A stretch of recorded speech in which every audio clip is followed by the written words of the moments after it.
Uncle मेरी चिड़िया मारना चाह रहे थे। हाय फ्रेंड्स, मेरा नाम स्वाति है।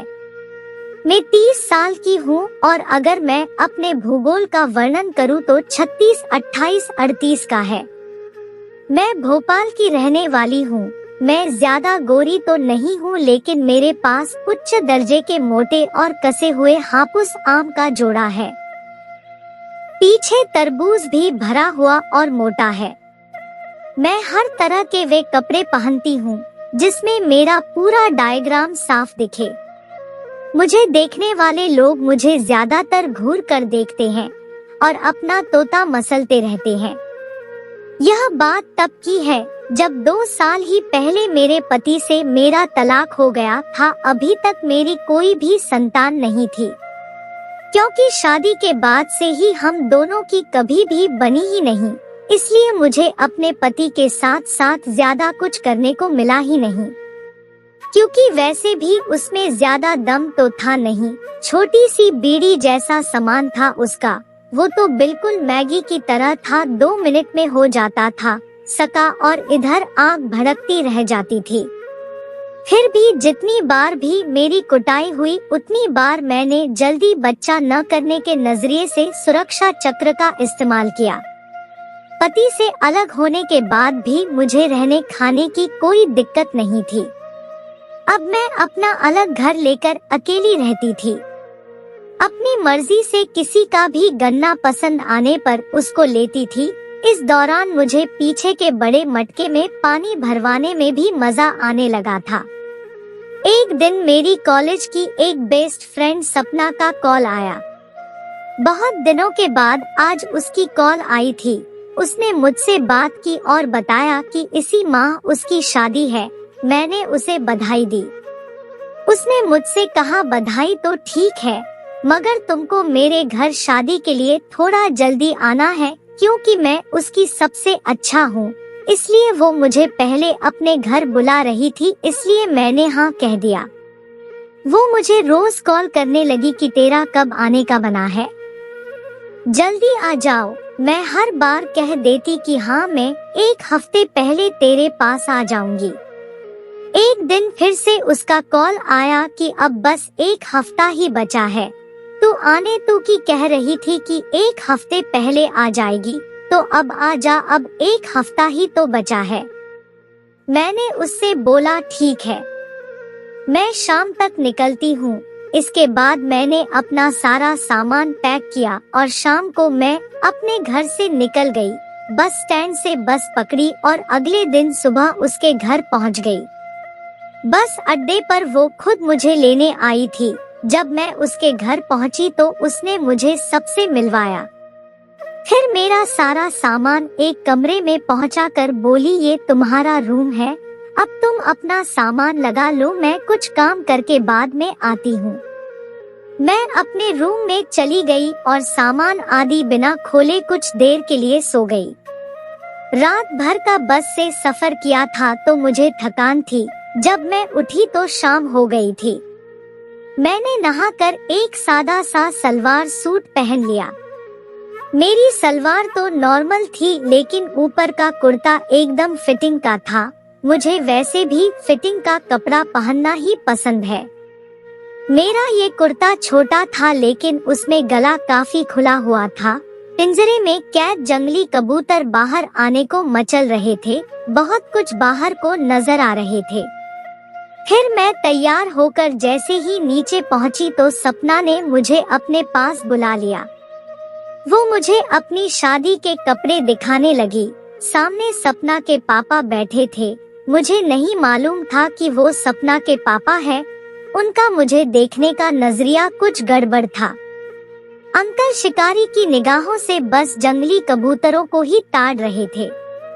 जब कुछ देर बाद वो वहाँ से चले गए तो मैंने उनके बारे में सपना से पूछा तो उसने बताया कि वो मेरे पापा हैं और उनका नाम संजय है। पापा आर्मी में कर्नल थे, मगर अब रिटायर हो चुके हैं। अब घर पर ही रहते हैं। इसी तरह से सब चलता रहा। सारा दिन सपना के पापा मुझे घूरते हुए मजा लेते रहे। शाम को खाना आदि हुआ और रात को सब सोने के लिए अपने अपने कमरों में चले गए। मैंने एक नाइटी पहन ली और बिस्तर पर लेट गई। मुझे उस रात देर तक नींद नहीं आई क्योंकि मैं शाम को ही तो सोकर उठी थी, इसलिए मैं मोबाइल खोलकर कहानी का मजा लेने लगी। मुझे कुछ होने लगा तो मैंने कबूतरों के साथ खेलना शुरू कर दिया और नीचे अपनी मैना को भी छेड़ने लगी। जब झरना बह गया तो मैं सो गई। अगले दिन भी सब नॉर्मल रहा और शाम को खाने के बाद मैं अपने रूम में चली आई।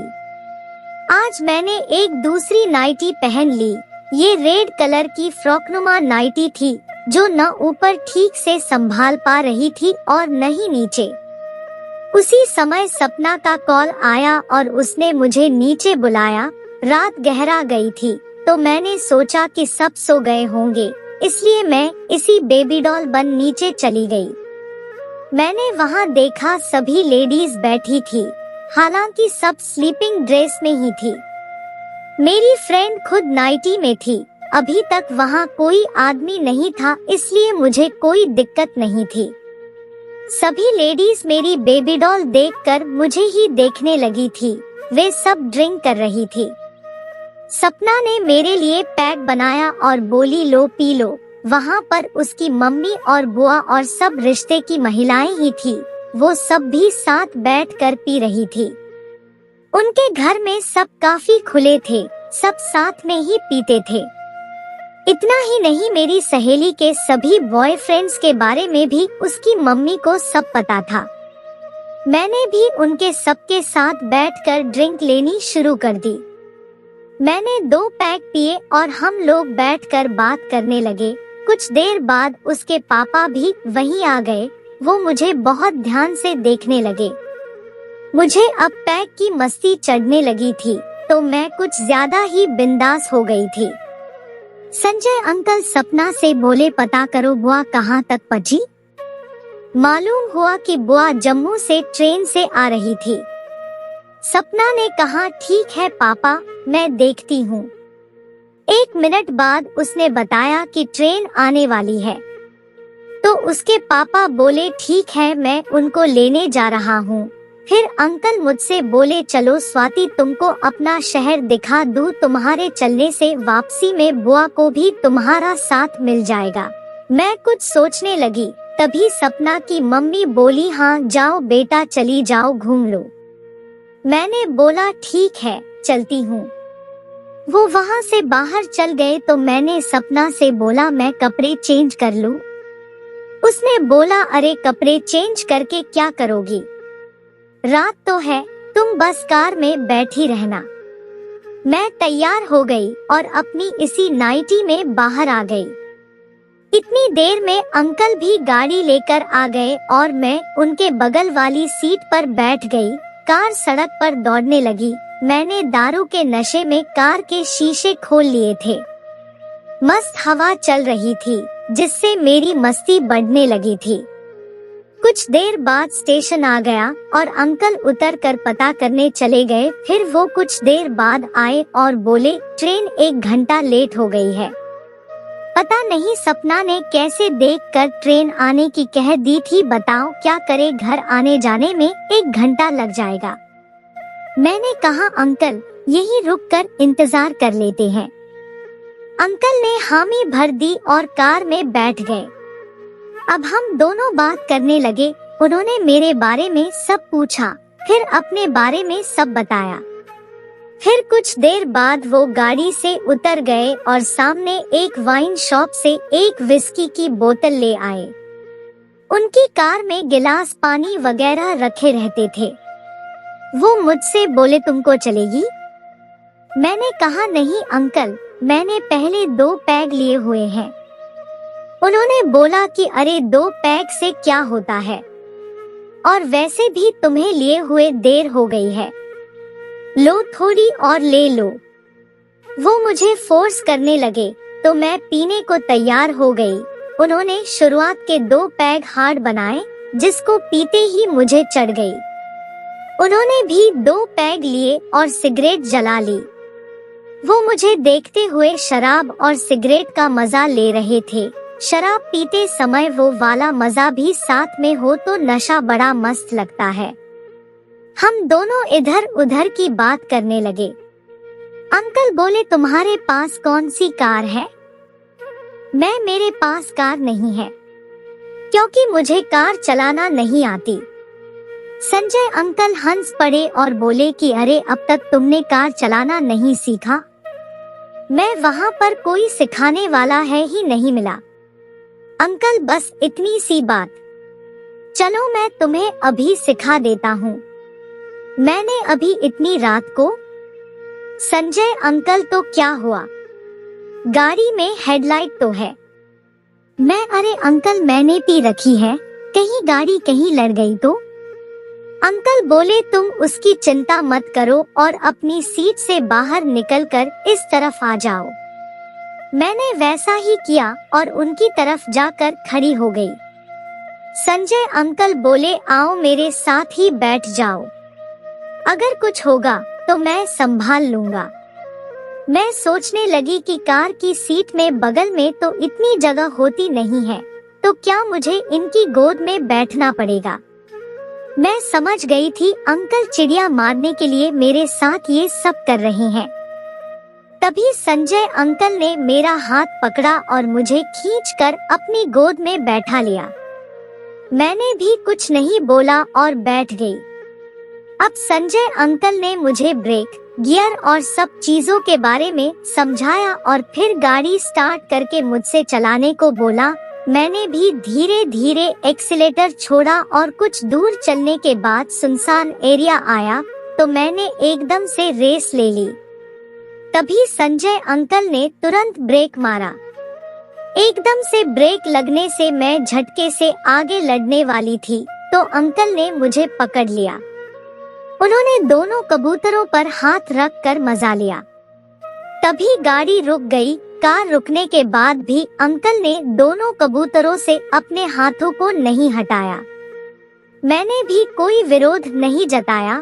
वो धीरे धीरे कबूतरों से खेलने लगे। मैं भी नशे में थी, मुझे भी अब मजा आने लगा। मैं निढाल होकर ढेर हो गई।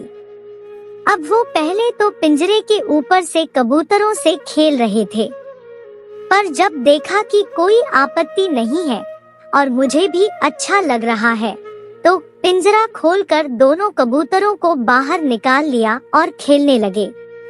अंकल की इस हरकत ने तो माहौल ज्यादा ही गर्म कर दिया था। कुछ देर बाद उन्होंने अपनी सीट एकदम पीछे सरका ली और पूरी खोलकर नीचे बिछा दी। अब अंकल ने खुली किताब को सीट पर बिछा दिया और खुद ऊपर आ गए। वे एक हाथ नीचे से मेरे नीचे का उठा दिया। पहले तो अंकल ने सारा पर्दा हटा दिया और फिर नीचे के छत्ते में मुंह देकर शहद चाटने लगे। मैं तो बस आंख बंद करके इस सुख का मजा ले रही थी। फिर संजय अंकल सीट पर लेट गए। दोनों खिलाड़ी 6 और 9 की पोजीशन में आ गए और शटल को खेलने लगे। संजय अंकल का बल्ला एकदम गधे के जैसा था। कुछ देर के वार्म अप के बाद संजय अंकल ने मुझे झटके से ऊपर बैठाया। मैंने अभी संभल पाती उससे पहले घनघनाता बाबूराव अजंता एलोरा की गुफा में प्रवेश कर गया। उसने गुफा के अंदर भूकंप ला दिया था, सारी दीवारों को हिला कर रख दिया। मेरी तो आंखें बाहर आने को हो गई थी, लेकिन अंकल दबादब रौंदने लगे। कुछ देर तक गुफा में खेलने के बाद संजय अंकल ने मुझसे मटके में पानी भरवाने को कहा तो मैं फौरन मान गई। मुझे खुद भी इतना मस्त हैंडपंप अपने मटके में लेने का मन कर रहा था। अब पीछे की सीट पर खेल शुरू हो गया। मैंने घुटनों पर आके मोटा मटका अंकल के हवाले कर दिया और अंकल उसमें दबाकर पानी भरने लगे। लटकते पपीते लहराने लगे तो अंकल ने उन्हें थाम लिया। आधा घंटे की रेलमपेल के बाद तूफान शांत पड़ा। मैंने अंकल से एक सिगरेट मांगी। हम दोनों ने एक ही सिगरेट से मजा लिया और कार वापस स्टेशन के करीब आ गई। संजय अंकल स्टेशन के अंदर चले गए और मैं कार में बैठी उस जन्नत की सैर को एक बार फिर से याद करने लगी। अंकल वापस आए तो भी अकेले थे। बोली यार और आधा घंटा है अभी और लेट हो रही, और मुझे देखने लगे। मैं समझ गई कि अंकल एक बार फिर से अपनी रेलगाड़ी चलाना चाह रहे। प्यास तो मेरी भी नहीं बुझी थी अभी, और फिर आधा घंटा टाइम पास भी तो करना था। मैंने कहा आ जाओ अंकल अंदर खेलते हैं फिर से एक बार, और अंकल अंदर आ गए और इस बार मैं उनकी गोद में बैठकर उछल उछल के खेलने लगी। 15 मिनट उछल कूद करने के बाद दोनों बरस पड़े और माहौल शांत हो गया। फिर दोनों में खुद को ठीक ठाक किया और फिर ट्रेन आ गई तो बुआजी को लेकर हम घर आ गए। उस रात बड़ी अच्छी नींद आई। अंकल ने खूब तरीके से बजाया था दोस्तों, मजा आ गया। इसके बाद पूरी शादी में मुझे 5 और डंडे मिले, जिनके साथ मुझे डांडिया खेलने का मौका कैसे मिला, इस सबको विस्तार से अगली कहानी में बताएंगे, इंतजार कीजिएगा। प्लीज वीडियो को लाइक कीजिए और चैनल को सब्सक्राइब कीजिए। धन्यवाद।